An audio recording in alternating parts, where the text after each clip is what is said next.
بادشاہ تھے شاہ فیصل۔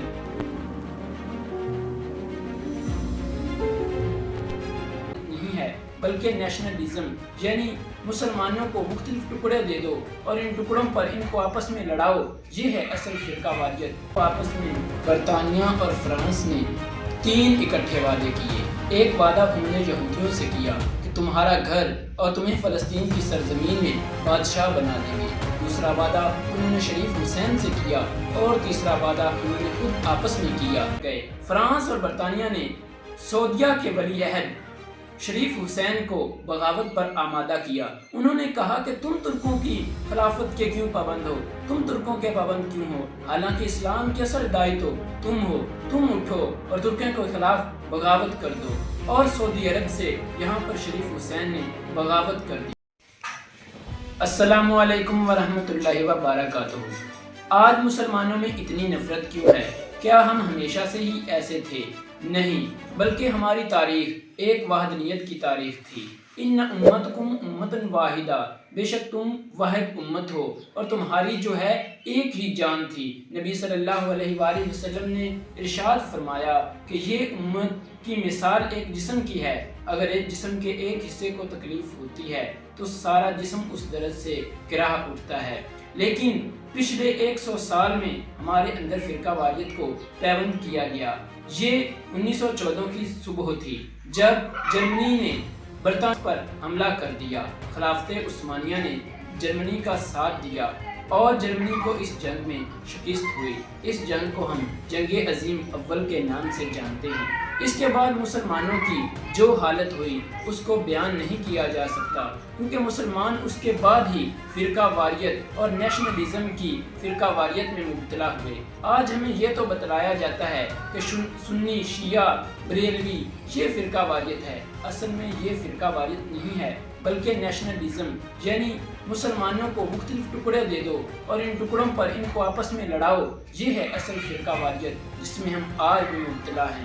یہ کیسے ہوا؟ خلافت عثمانیہ کے بعد جب مسلمانوں کی وہ خلافت ٹوٹ گئی اور اتاتürk کمال پاشا نے ترکی کو ایک آزاد ریاست کے طور پر پیش کیا تو مسلمان عراق، لبنان، شام، اردن اس طرح کے علاقوں میں بٹ گئے اور مسلمانوں کو وہاں پر آپس میں لڑایا گیا۔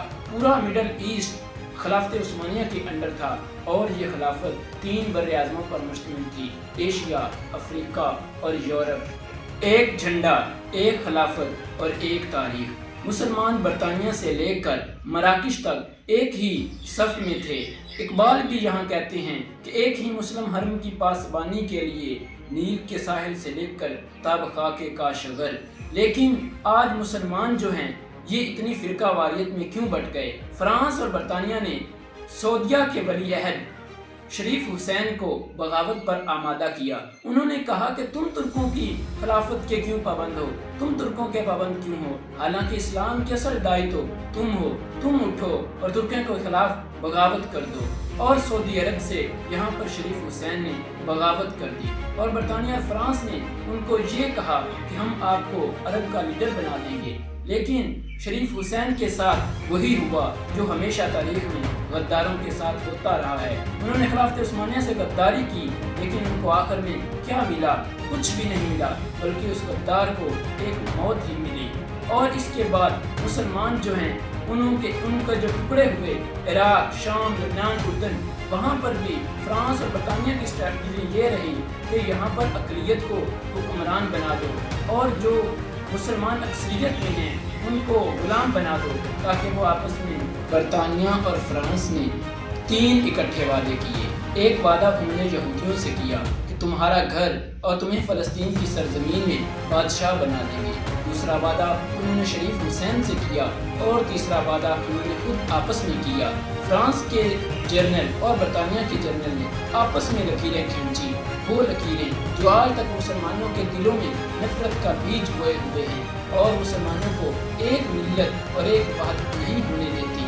انہوں نے 3 اکٹھے وعدے کیے لیکن کوئی وعدہ بھی انہوں نے پورا نہ کیا، بلکہ انہوں نے وہ علاقے آپس میں بانٹ لیے اور مسلمانوں کے جو ہے ایک ان میں ایسی دراڑیں پیدا ہوئی جو انہیں آج تک مکمل نہیں کر سکے، لیکن اس کی ایک حل یہ تھا کہ مسلمان اس وقت اٹھتے، اور یہاں پر ایک مسلمان جو بادشاہ تھے شاہ فیصل،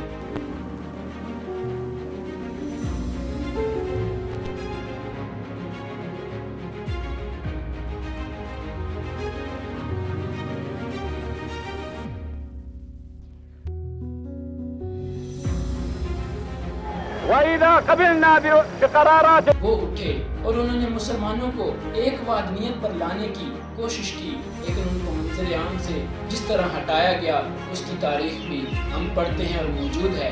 اور اس کے بعد عراق کے صدام حسین کو بھی انہوں نے جو ہے ایران سے لڑایا، اور پھر ایران میں انہوں نے جو ہے ایک ایسی، وہاں پر حالانکہ شیعہ کی اکثریت تھی، اور انہوں نے سنی اقلیت کو حکمران بنا دیا تاکہ مسلمان آپس میں لڑتے رہیں، اور آج تک ایران اور امریکہ کی جنگ میں مسلمان بھی ایران کا ساتھ نہیں دے رہے، اور آج تک سعودی اور ایران جو ہیں وہ اس فرقہ واریت کی وجہ سے، شیعہ سنی فرقہ واریت کی وجہ سے ایک دوسرے سے لڑ رہے ہیں۔ لیکن جس طرح کی فرقہ واریت آج پھیل چکی ہے، اب اس کا حل کی طرف آتے ہیں۔ جس طرح نیٹو جو ہے وہ بنا سکتے ہیں، برطانیہ، امریکہ، فرانس، کیا غیر مسلم نیٹو بنا سکتے ہیں؟ تو ہم اس طرح کی کوئی طاقت اکٹھی نہیں کر سکتے۔ ہم OIC تو بنا چکے، لیکن وہاں پر ہم نے کوئی جو ہے اپنا لیڈر کسی کو تسلیم نہیں کیا۔ آج مسلمانوں کے پاس وقت ہے کہ وہ ایک لیڈر چنیں اور سب لوگ اس کی پیروی کریں، جو وہ حکم دے دے اس کی پیروی کریں۔ اگر وہ کہہ دیں ہم اس ملک سے ٹریڈ نہیں کریں گے، یا ہم یہاں سے اس ملک کو نہیں گزرنے دیں گے اور تجارت کے لیے اس کے لیے راستے نہیں کھولیں گے، تو سارے مسلمان اس کی پیروی کریں گے۔ لیکن آج جو ہے طاقت اپنے ہاتھوں میں بڑھ چکی ہے، اس لیے مسلمانوں کا اتحاد جو ہے وہ بہت مشکل ہو چکا ہے۔ اتحاد اس صورت میں ہو سکتا ہے کہ اگر پاور ایک ہاتھ میں ہو اور سب اس پاور کو جو ہے اس کو فالو اپ کریں، اور جو وہ آرڈر دے دے، اس طرح خلافت عثمانیہ میں ہوتا تھا، یا حضرت عمر، حضرت ابوبکر رضی اللہ عنہ کے دور میں ہوتا تھا کہ جو وہ حکم دے دیتے تھے تو وہ مدینے سے حکم آتا تھا، اور افریقہ تک وہ جو ہے حکم اس کی پیروی کی جاتی تھی۔ تو اسی طرح کا اتحاد آج امت مسلمہ کو درکار ہے۔